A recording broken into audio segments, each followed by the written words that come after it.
Il existe un instant suspendu entre le premier souffle et les premiers pas où tout est encore possible.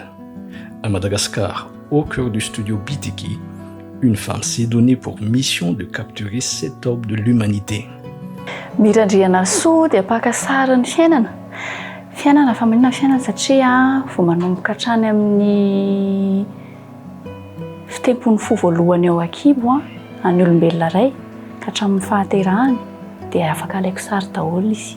Ny sary alaiko dia manomboka amin'ny tantaran'ny olombelona voalohany indrindra. Izany hoe izy mbola vao mitepy ao ankibo mama no fony ka hatramin'izy teraka, izy mipetraka, izy mitsangana. Photographe depuis 2017, Mirandriana Arsoux ne prend pas seulement des photos. Elle archive des émotions, des héritages. Mais avant la naissance, il y a l'attente. Et pour immortaliser cette période, rien de tel que de se faire photographier au moment où le ventre est bien présent. Ho an'ny fakana sarina vehivavy bevoka dia eo amin'ny fahafito sy ny fahavalon'ny volana ny kibo no tsara indrindra. Eo izy no hita kokoa ny kibo boribory tsara. Ankoatran'izay mbola tsy mivoto ny tongotra dia mbola tsy mangeza ny orona dia tsy essoufflé koa les mamans. Au-delà ny 8 mois izy efa hanomboka hiteraka mantsy. Chez Bitiki, il ne s'agit pas simplement de photographier une femme enceinte, il s'agit aussi de la mettre en confiance et de la rassurer. Car au-delà de la pose, la séance a aussi des exigences physiques. Les séances photo de grossesse anefa tsy hoe mieo fotsiny dia mijoro dia mipika dia vita fa somary sport ihany ilay izy. Satria maromaro ny pose atao, hisolo akanjo, hipetraka, hitsangana, hidaboka amin'ny tany. Dia izay no hoe entre 7 à 8 io izany mbola matanjaka ilay maman. Ao aorianan'ny 8e mois koa ankoatran'ilay fiovan'ilay vatana efa hivonona hiteraka dia misy ny risque hoe ilay zaza indray ny tonga alohan'ilay séance nefa ianao fa ny-réservé. Indray miankina amin'ny safidin'ilay maman. Misy ny tia miseho kibo, misy ny tsy tia miseho kibo, misy ny manao demi-nu, misy ny manao nu. Fa ny objectif dia ho hita ilay kibo. Dia izany hoe ny pausine no guidenao arakarak'izay hoe inona ilay tenue tiany atao. Dia ny kibo sy ny courbe izany no mila mise en valeur ao anatin'ilay izy. Dia ny fiainany an'ilay grossesse. Le studio Bitiki devient alors un sanctuaire où l'on vient se réconcilier avec une image de soi qui change. Séance photo de grossesse atao amin'ny Bitiki dia tsy resaka hoe aka sary bevoka fotsiny. Izany hoe ilay sary mivoaka izany tsy hoe io misy sary vehivavy bevoka fa miezaka mihitsy na ilay sary na zahako mi-accompagner an'ilay olona ao anatin'izay hoe acceptation an'ilay nouveau corps de maman. Dia eo mihitsy ny antopisian'ilay séance. Izany hoe tsy tantara fotsiny an'ilay historique hoe io ilay zaza atao ankibo tia ianao bevoka anazy fa accompagnement vers l'acceptation de soi an'ilay maman koa izay. Dia accompagnena izy izany manomboka amina étape na discussion. Dia iny discussion sy ny anina avy eo no manampy rehefa alaina ny sary, manampy anazy mba hanomboka anaiky an'ilay izy. Satria rehefa maka sary na lahy na vavy, rehefa maka sary misy détail anankiray amin'ny vatantsika forcément tsy tiantsika.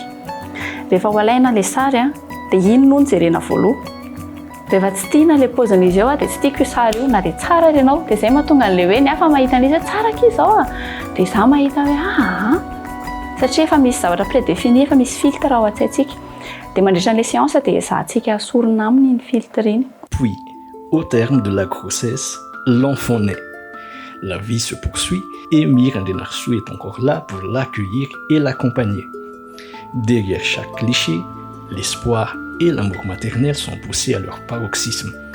Nouvelle âme, olombelona vaovao tonga eto tany, pureté, innocence, opportunité be da be. Satria mbola page vierge ny azy dia mbola be da be mihitsy zavatra afaka ataony. dia zay koa hoe mampatsiahy antsika ny hoe tamin'ny voalohany tsika dia izay daholo dia safidy ny ambiny. Ho anahy manokana ny scène rehetra izany hoe mise en scène ilay toerana mahafatifaty kely rehetra homanina mialohan'ny hatongavan'ilay olona mba tsy hoe rehefa eo izy izay ho andeha kirakira ery dia sady zaza tsy gérena no eto amboarina ny fitaovana dia vonona daholo zany hatramin'ny chauffage satria ny hafanan'ny efitra zany mila tsy mangatsiaka fa mila mafana ilay izy, ny sécurité mila assurena daholo hoe raha apetraka eto ilay zaza dia tsy mikisilasila tsisy risque. Zay ny rituel voalohany zany tena hoe zavatra important indrindra aminahy vao manomboka séance zany alohany hatongavan'ilay olona dia mi-assurer ny sécurité an'ilay zaza rehefa tonga eo. Au moment du shooting, le temps s'arrête.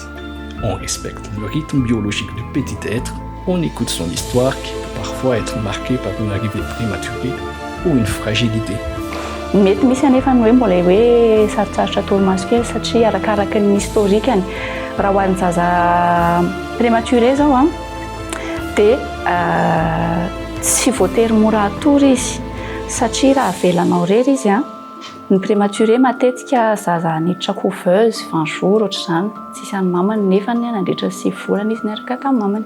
Izany hoe raha avelanao rery izy rehefa ho alaina sary dia atahotra izy satria tsy aro irery indray.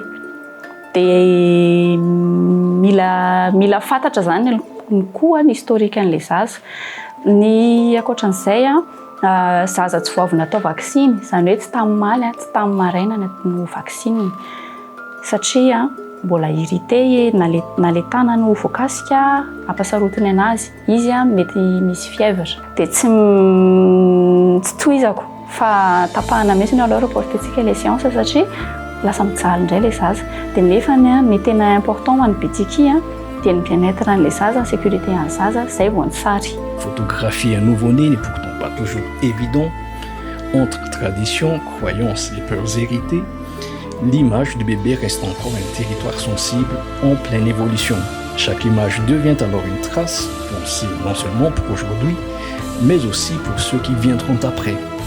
Fakarina sarina zazakely mbola tsy anatin'ny kolontsainantsika ilay izy satria tsy fomba ilay hoe maka sary zazakely, tsy fomba ny hoe asehoseho olona ny sarin'ilay zazakely voateraka, ny resaka hodihody sy ny ohatr'izany atahorany amagasy atsika mbola misy an'izay ilay izy dia mbola anatin'ny mampianatra ny ampidirana an'ilay izy ao anatin'ny culture atsika ve ny ilazana anazy satria hafa mihitsy ny ianao manana le ianao olon-dehibe rehefa ny aoriana manana ny historika ny andohanao hoe ty zaly tamin'ny tena mbola vao 5 andro dia misy tantarany dia manana ancrage zany rehefa lehibe ho an'ilay olona arak'izay dia izay no anisan'ny mission raha azo ilazana anazy satria mission iraisana amin'ny imago dia ny hoe perpétuité de l'image izany hoe ny sary iny dia aritra mandrakizay. Ho an'ny bitikily izy dia tena hoe patrimoine ho an'ilay olona ilay image, karazana capsule du temps na trésor raha ilazana an'izay satria mirakitra ny tantaranao mihitsiny dia ho hitan'ny taranaky ny zaza io mety hoe izao tsika ve dia efa eritreritry izay taranany fa ho hitan'ny taranany io, ho hitany io dia zavatra ohatr'izay mety hoe anodin amintsika androany hoe zany ve ny andamina ohatriny na sary ve ny natao an'izay fa plus mandeha ny fotoana dia plus mitombo ny valeur an'io sary io. En photographiant la maternité et la naissance, Mirandre Narsou veut poser un regard nouveau sur le corps humain. Un corps souvent oublié, rarement célébré, mais pourtant porteur d'une force extraordinaire. Pour elle, il s'agit de faire de chaque image un récit intime chargé de sens. Nitiavako manao an'ilay photographie autour de la maternité et la naissance dia izay indrindra hoe célébrer la vie, célébrer le corps humain satria tsika dia manadino fa ohatrany hoe efa automatique efa aki le vatana hoe rehefa mitsangana dia mitsangana io dia rehefa mitena hoe dia mandeha io fa adinontsika misaotra an'io dia adinontsika mity an'io mity ny hafa vitantsika fa le mity antsika sy le vatantsika zany a rehefa misendra zavatra ray tsika zay vao tonga saina amin'ilay izy dia izay nanisany nitiavako an'le séance io satria ho an'ny grossesse zao izy tena mampiseho hoe zao ny zavatra afaka vita sy zakan'io vatan'olombelona io anie mitantara dia mitondra zavatra le sary fa tsy manao sary pour avoir de belles photos fotsiny